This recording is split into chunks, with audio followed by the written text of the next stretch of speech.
La Iglesia de Restauración lo invita a compartir un tiempo con la Palabra de Dios, de la mano del pastor Walter Escalante.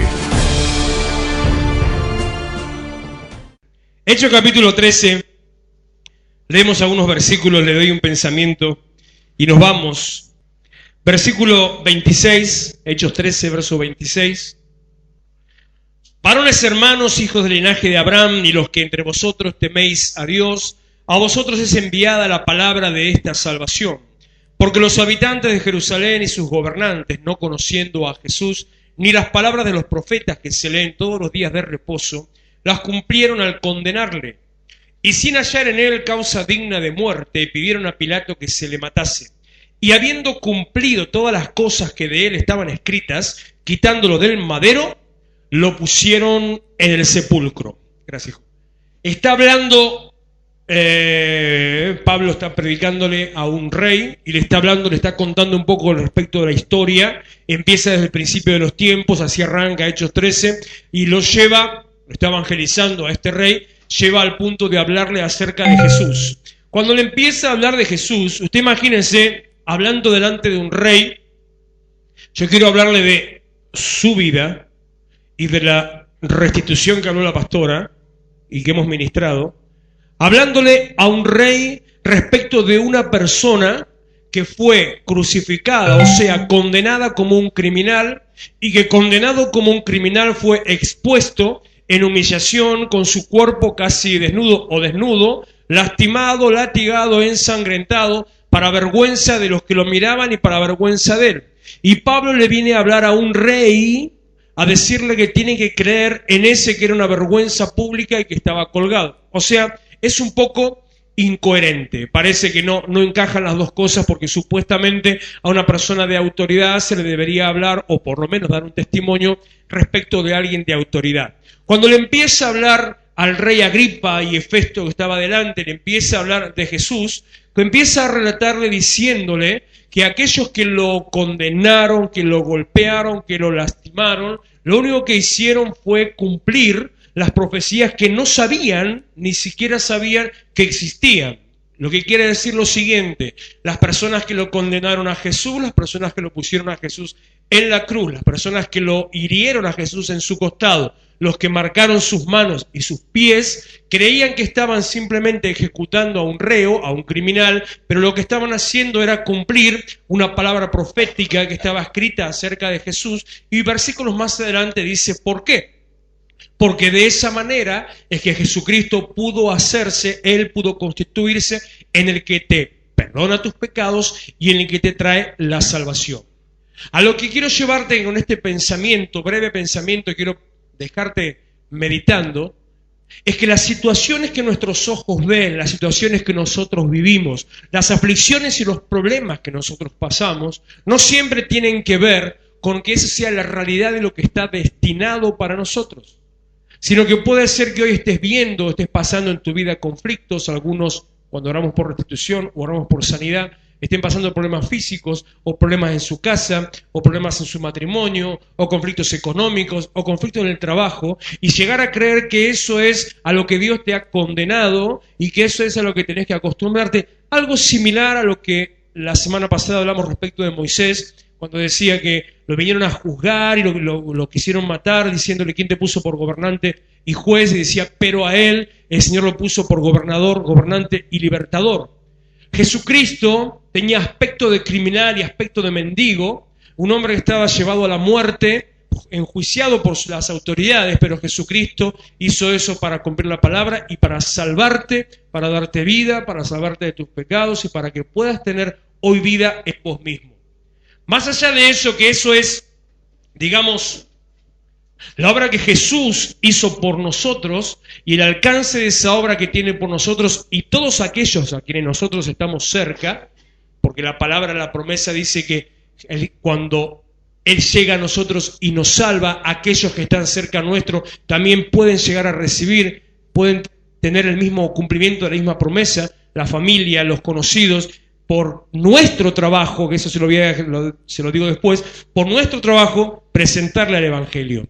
Hay una situación en tu vida que hoy estés pasando, hay una situación de aflicción, hay una situación de dolor, hay una situación de muerte a la que te has acostumbrado.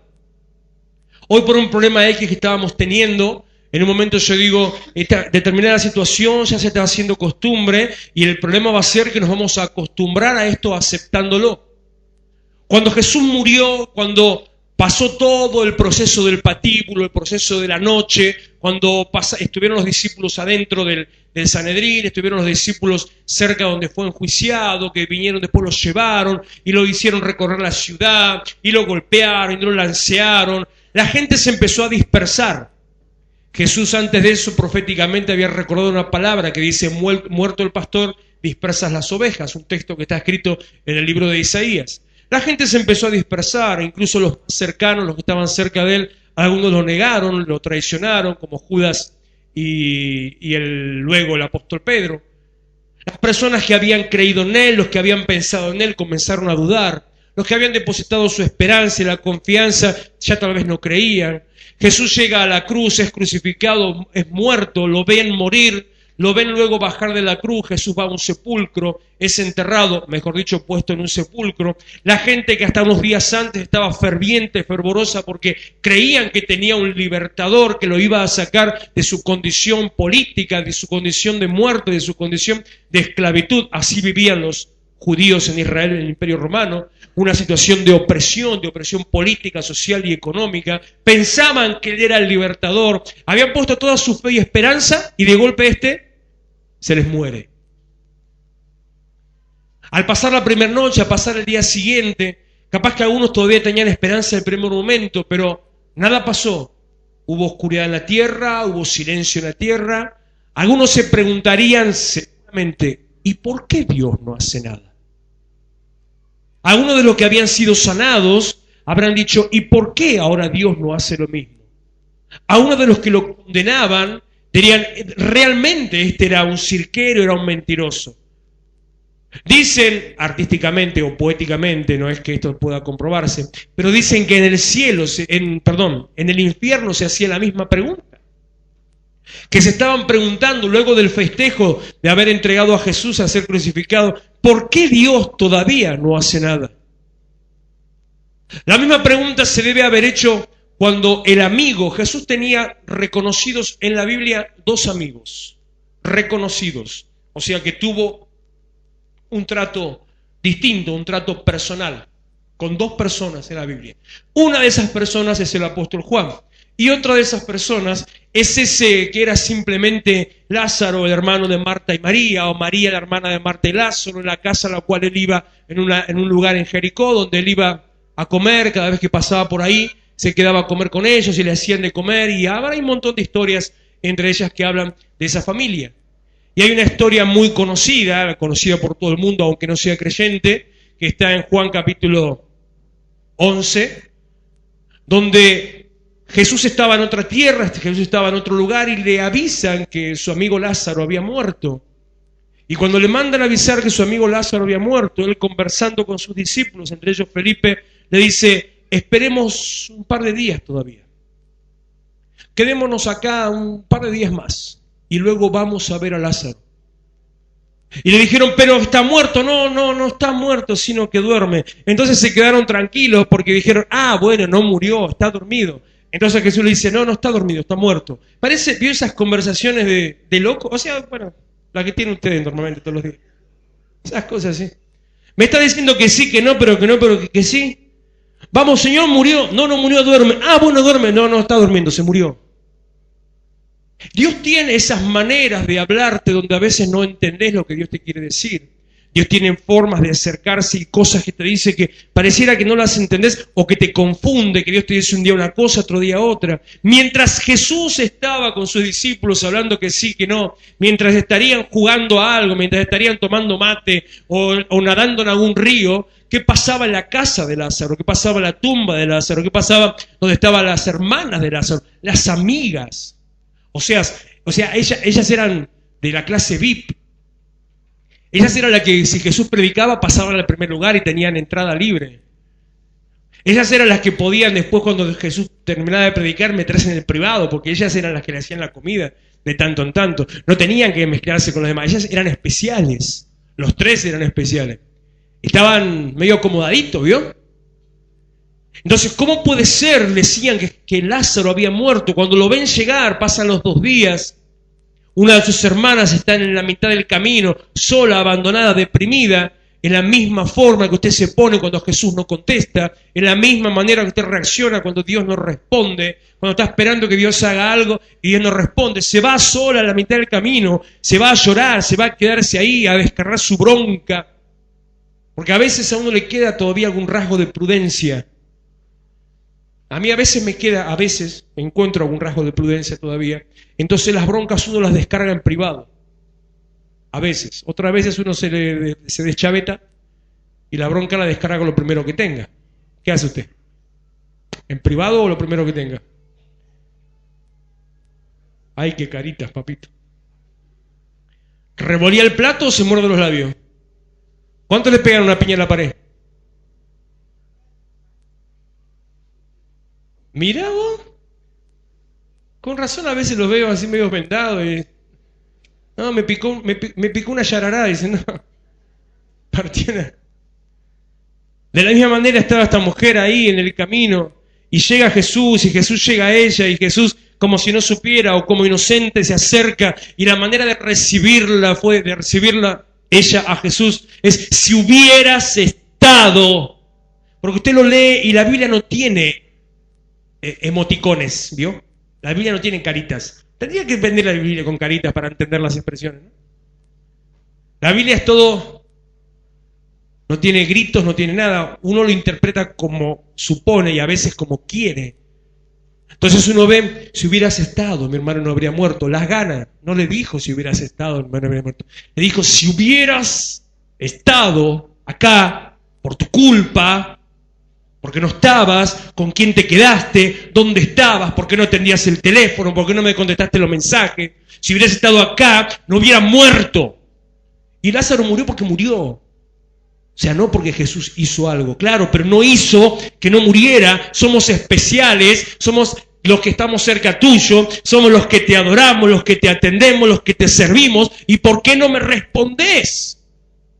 Cuando usted le agarra el rayo, porque ya los ojitos hablan todo, ¿no? Te le agarra. ¿Por qué no me respondés? Sin entender, sin comprender. Mientras el cuerpo de Lázaro, cuando Jesús llegó, ya habían pasado 4 días, y dice el cuerpo de Lázaro, claro, lo dice en forma muy elegante. Si usted tiene una versión tradicional, dice, cuando van a correr la piedra, dice, hiede ya. ¿Te entiende lo que quiere decir hiede? Para que culto que somos también. Mal olor, no, que te falta un poquito. Bueno, gracias. Está podrido, ¿vio? Olor a podrido. Y ya está podrido. Si sacás la piedra, vas a ver una baranda apestosa. Eso es lo que le está diciendo. Así estaba el cuerpo. Sin embargo, cuando usted todavía no sabe lo que Dios va a hacer, cuando usted cree que Dios se olvidó, cuando ya se entregó, cuando bajó los brazos, cuando dijo, ya ni siquiera creo en vos, o sigo creyendo para creer en algo, pero vos no me elegiste a mí, vos tenés para otro y no para mí. Cuando le dijiste, vos prosperás al otro, al de la esquina, al sinvergüenza, al atorrante, al que roba, al que se dice cristiano pero no lo es, a aquel que no lo es pero va a la iglesia. Y a mí, que sirvo, que trabajo, que predico, que enseño, que estoy, que vengo, que diezmo, que ofrendo. ¿Y a mí para cuándo? Veo muchas caras que hacen así. O sea, que todas estas cosas le han pasado. Lo mismo sentían aquellos que habían puesto su esperanza y se sentían decepcionados por Jesús. Porque Jesús dejó que lo mataran. Jesús murió en la cruz. Jesús fue crucificado, muerto y enterrado, como dice el credo. Jesús murió. Y se terminó la historia. Tendría que llevarlo a Lucas y todo, pero ya estoy acotando todo. Pero, ¿me acompaña otra vez con la Biblia? Mira lo que dice el versículo 30. Pero Dios, o más Dios, ¿qué dice? Más Dios lo levantó de los muertos. Más Dios lo levantó de los muertos. mas Dios lo levantó de los muertos. Aunque hayas llegado al borde del fracaso, aunque hayas llegado casi allá a no creer, aunque hayas hecho y probado y equivocado, te hayas acercado a Dios y no resultó lo que querías, aunque empezaste y fracasaste, repetiste y fracasaste, volviste y fracasaste, cuando ya entregaste todo, Dios te levanta de la muerte. La condición en la que estás hoy es simplemente un momento pasajero. Ellos se habían decepcionado y de golpe Jesús resucitó. Marta se había enojado con Jesús y de golpe Lázaro resucitó. No veo ninguna palabra en la Biblia de luego Marta hablándole a Jesús, elogiándolo o agradeciéndole. No veo nada. La veo a Marta cuando le dice de todo, cuando lo reclama, cuando le exige, lo critica. Después no veo a Marta que diga, ay Señor, perdón, nada. Pero del mismo modo, aunque estés hoy metido en el mismo lugar del dolor, en el mismo lugar del olor, en el mismo lugar de la muerte, en el mismo lugar del fracaso, Dios te levanta de la muerte. Unos versículos más y ya termino. Versículo 34. Y en cuanto a que le levantó de los muertos, para nunca más volver a corrupción, lo dijo así: les daré las misericordias fieles de David. Por eso dice también en otro salmo: no permitirás que tu santo vea corrupción. Porque a la verdad, David, habiendo servido a su propia generación, según la voluntad de Dios, durmió y fue reunido con sus padres y vio corrupción. Es como si te estuviera diciendo, bueno, vos ves que otros son bendecidos y no se lo merecen, ves que a otros Dios les contesta y ni siquiera se lo piden. Y Dios cumple sus principios, como se lo digo siempre, Dios es Dios de principios. Si usted hace determinadas cosas, 2 más 2 con Dios de la manera que Dios quiere, va a ser el 4 que Dios quiere que sea. Si usted ofrenda, Dios le va a dar. Si usted diezma, Dios lo va a cubrir. Si usted le pide, Dios le va a dar. Pero esos son principios que se le cumplen a cualquiera. A cualquiera. Pero la bendición permanente no es la de cualquiera, porque cualquiera pide, después se le va, lo pierde. Pero sin embargo, lo que está diciendo es que hay algo especial para usted, aquel que estuvo pasando ese tiempo de aflicción. Dice, no como el cuerpo de David que pasó corrupción, dice, versículo 37, mas aquel a quien Dios levantó, aquel que decía, versículo 34, que Dios levantó, mas aquel al que Dios levantó, ¿qué dice? ¿Qué dice? Nunca su cuerpo se corrompió, o sea, se mantuvo, quedó como estaba, quedó intacto, no se pudrió, no se descompuso. La bendición que Dios te da, aunque hoy estés pasando un momento de muerte, aunque hoy estés pasando un momento de sequedad, aunque hoy estés viendo angustia, aunque hoy las puertas no se abran, aunque hoy las cadenas permanezcan, aunque hoy veas todo cerrado, aunque mirás a lo lejos del túnel y no solamente no ves la famosa luz, sino que ves que se te viene el tren encima, porque algunos creen que la luz, viste, y el tren se te viene encima. Cuando ves que todo está patas para arriba, Dios te levanta de la muerte y lo que Dios hace en tu vida es permanente. Lo que Dios hace en tu vida no fracasa. Lo que Dios hace en tu vida no se pierde. Termino diciéndote algo que el Señor me habló ministrando. Isaías capítulo 14. Póngase de pie y ya los dejo con toda la bendición. Versículo 24.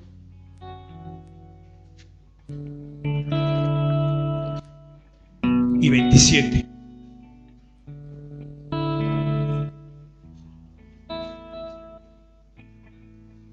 Jehová de los ejércitos juró diciendo: ciertamente se hará de la manera que lo he pensado y será confirmado como lo he determinado. Verso 27. Porque Jehová de los ejércitos lo ha determinado, ¿y quién lo impedirá? Y su mano extendida, ¿quién la hará retroceder? Lo que Dios dijo sobre tu vida se va a cumplir.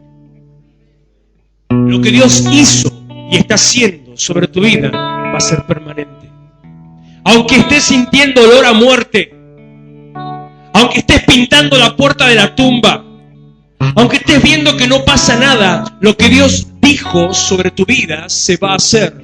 Lo que Dios va a hacer y está haciendo en tu vida, nadie lo va a impedir. Y lo que Dios te está dando y la respuesta que Dios te alcanza en tu vida es permanente. No mires tus fracasos, no te detengas en tus errores, no te detengas en tus caídas. Si tuviste una equivocación, si algo hiciste mal, si tomaste una mala decisión, revertí, cambiá lo que tengas que cambiar, pero mantenete firme creyendo. Dios va a cumplir lo que Él dijo que iba a hacer con tu vida. Y cuando esa puerta se abra, y cuando esa cadena se corte, cuando esa ligadura se desate, lo que Dios haga sobre tu vida es permanente. Nada lo va a impedir, nada lo va a quitar, nada te lo va a sacar. Levanta sus manos. Señor, en el nombre de Jesús, conforme la palabra que diste en esta noche, Señor, la administración de liberación, de sanidad y de restitución, conforme la promesa que estás soltando, Señor, sobre el pueblo, la palabra que hoy me diste en mi corazón, yo declaro sobre la iglesia, Señor, que tus promesas son ciertas, tus promesas son vivas, tus promesas son permanentes. Señor, declaro que aquello que estás haciendo en cada uno de nosotros, aunque se tarde, vendrá.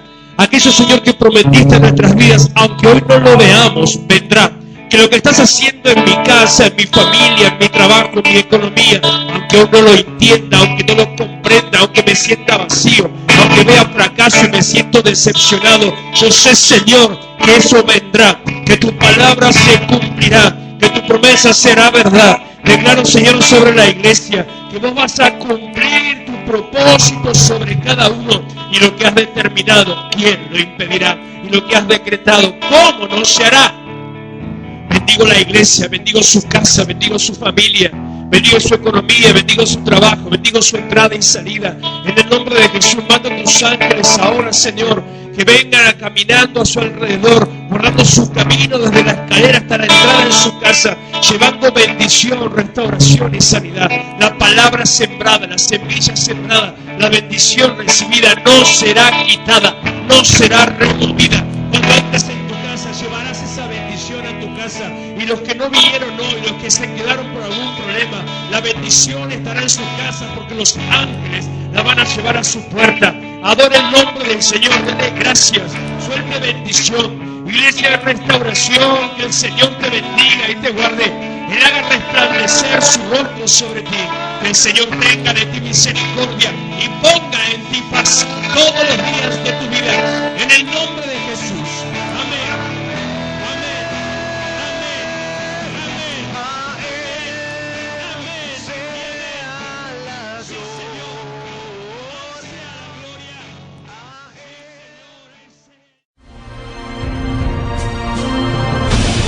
Iglesia de Restauración, Avenida San Martín 2324, Florencio Varela. Los esperamos los miércoles a las 20 horas, sábados 19:30 y los domingos, reunión de jóvenes a las 18 horas. Vení a encontrarte con tus sueños.